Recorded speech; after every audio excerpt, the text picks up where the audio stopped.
This character shouldn't have this. This stuff, right? But again, now we're gonna see the similar DLC string, which is this. 1, 2.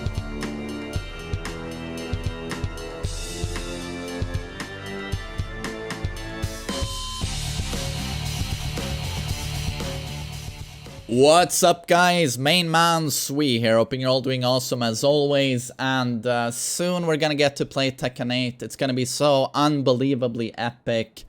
It's only like 4 or 5 months left, and to be honest, I thought we were going to wait longer. I thought it was gonna be like in March or maybe April, so...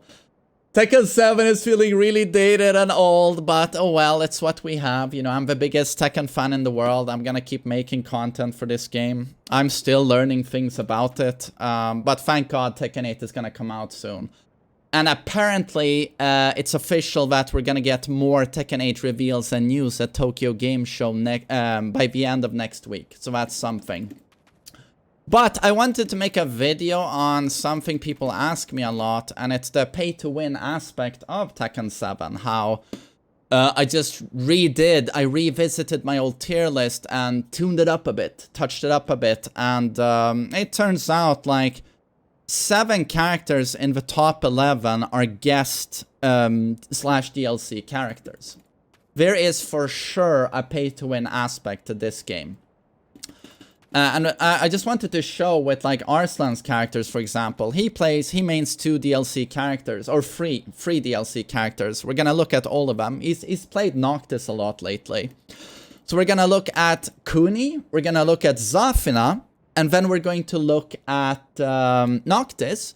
And then I'm gonna show you a little bit of Paul, just to give you some sort of a base reference as to how the legacy characters stack up to the new DLC stuff, and just how dated it is, you know, the legacy stuff. Doesn't, of course, go for every character. Like, Fengwei is basically a DLC character in disguise. But so we can start with Kuni and Zafina, and the first thing we notice is that they have a very small hurt box. Very small one, making their sidesteps extremely strong.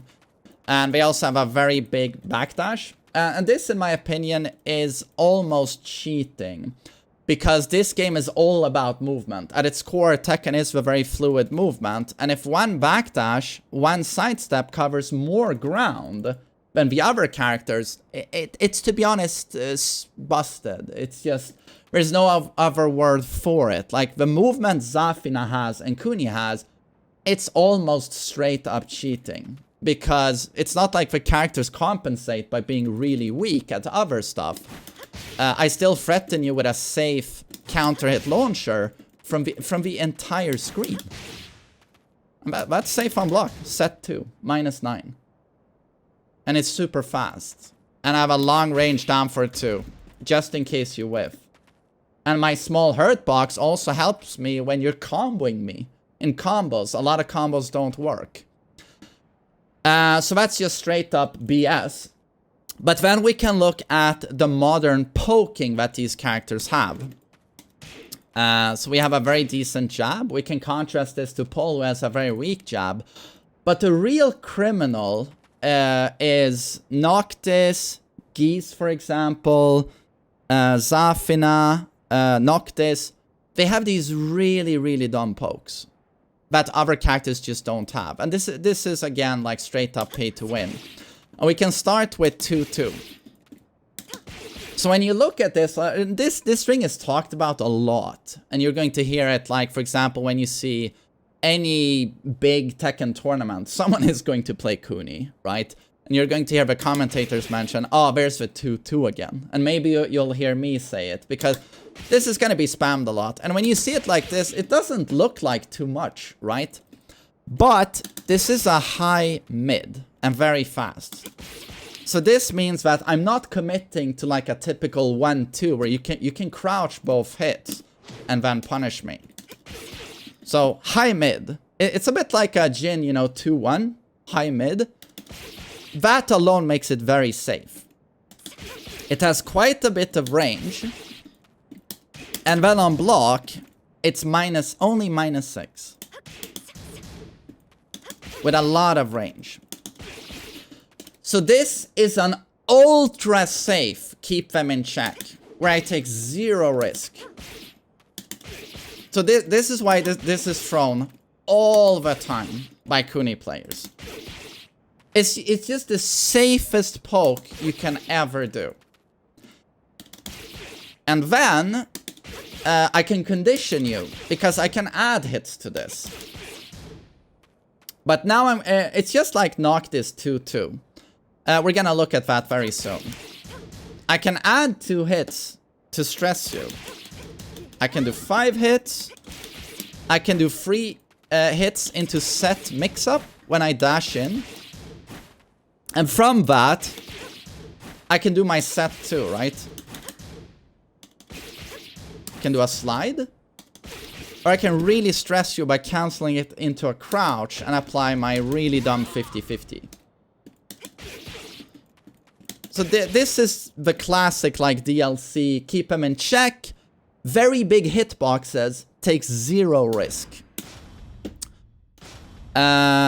So we can look at Mr. Geese, and he has pretty much the exact same string.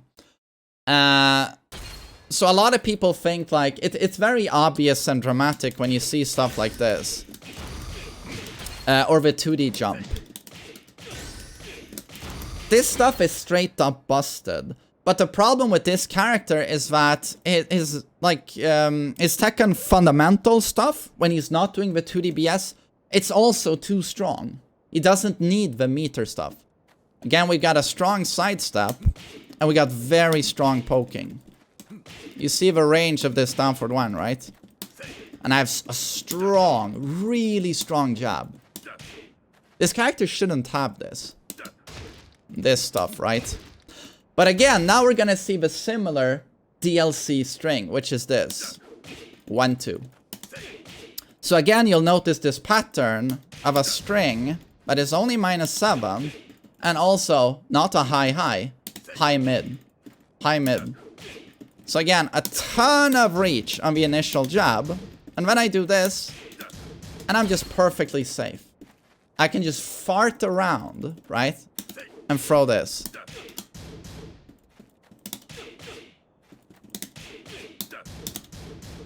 And, you know, I'm conditioning you, and yet again, should you think it's your turn, I can threaten you with a follow-up.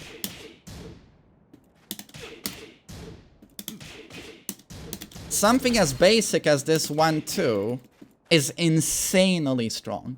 Insanely strong.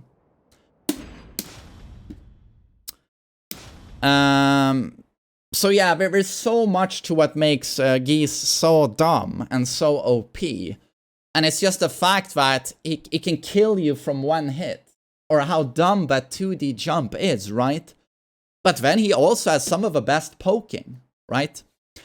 So we're gonna look at Noctis, a character that's more and more coming onto the radar of a community. I remember Nee actually mentioning him when he talked about the top 5 characters, right, in the game. And Noctis came to mind. And it's a character I've known to be very solid for at least a year. I think I've put him in the top 15 of characters. But it seems like he might even go higher than that. And I might do a video of, you know, playing my set against a pro Noctis, Momo Dog from Germany. Unbelievably strong player. We've seen Cherryberry Mango do super well in Korea, one of the toughest regions, playing Noctis. And then Fiddledix doing so well. He beat Nee, right, at EVO, playing Noctis. So I might do a separate video on Noctis, because there's a lot that goes into this character. But we will yet again see this DLC type of string when I press 2-2. Yet again, we have this modern poking that really has no weaknesses. So this is now not high-mid, but mid-mid. And this is unnatural. Right? Natural, mid-mid, and do note the reach. This is also known as the strongest... Again, Akuma is the strongest character in the game. I don't think anyone's going to contest that Akuma is #1. Noctis is insanely strong, and is on paper the strongest counter pick to Akuma. Now that's a really good thing to have on your resume. You're the #1 pick to counter the #1 character in the game. And it's again due to this DLC-ish string, where this 2-2, I mean, again, I can't stress enough how long this string reaches, right? So mid, safe on block, +6 on hit, 22 damage. And I can, even though it's +6, I can threaten you with follow-ups, right? Yet again, we can add hits. So this is the Kuni pattern of mid, high. Although Kuni's does start with high mid. But again, might as well be mid. It's just impossible to deal with. So why is this string so good against Akuma? This initial hit, this standing 2, has a super high vertical hitbox. No matter where Akuma is in his jumping, be it demon flip or normal 2D jump, this standing 2 immediately fly swats him out of the air. He goes down on the ground and 2-2, and a follow-up hit there will bound him. So 2-2, 4-2 combo. The best counter to Akuma in the game. So again, I'm poking you with 2-2. I am -9. I'm completely safe. I'm not -10 there or -12. I'm completely safe. I can still threaten you with this follow-up. You're launched. Right? Or I can threaten you with these highs. Better safe on block. So this is like the modern pay-to-win DLC poking that we eventually got in Tekken 7. But you know, it kind of started with Geese, I think, in Season 1. And then it just got worse with time. And then, of course, the movement they gave Kuni, Zafina, also Fakum Ram, also had the same movement before they were like, we should remove this. But they never removed it with Kuni and Zafina. And now, just to give you a contrast, and again, I'm giving you a very, very legacy character now, Paul, and just how weak, like, classic Tekken poking is. I can also show you Brian has a lot of poking problems. A lot of people mistake this with Brian. They think he's a perfect character. He's kind of sluggish with the pokes. And at the same, Kazuya, like, really bad pokes. It really is a legacy thing. And here's a great example of legacy poking.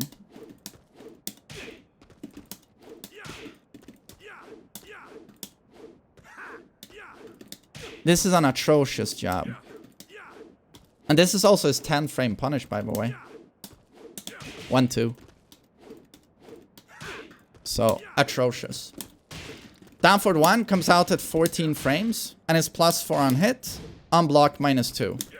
And not the best hitbox. Quite a high hitbox as well. We can sway.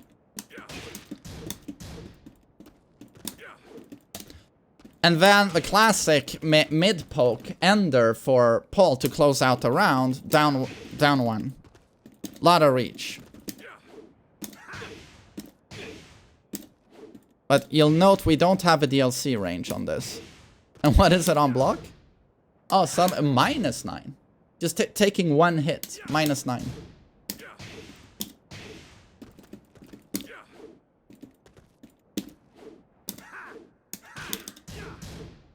And we have a slow down for 1-1. Classic mid-high. We can try a standing free. That's -7. A little bit clunky. But yeah, I hope you get the message that, like, there's a clear distinction between the modern poking and the legacy characters, which have much less spammable poking, right? But yeah, we could also look at Feng Wei, who is a clear, he breaks that pattern pretty clearly. But yeah, it's just, this game does suffer a lot from DLC privilege. It's like those other characters I showed you, they don't really have weaknesses. Noctis, Kuni, Zafina.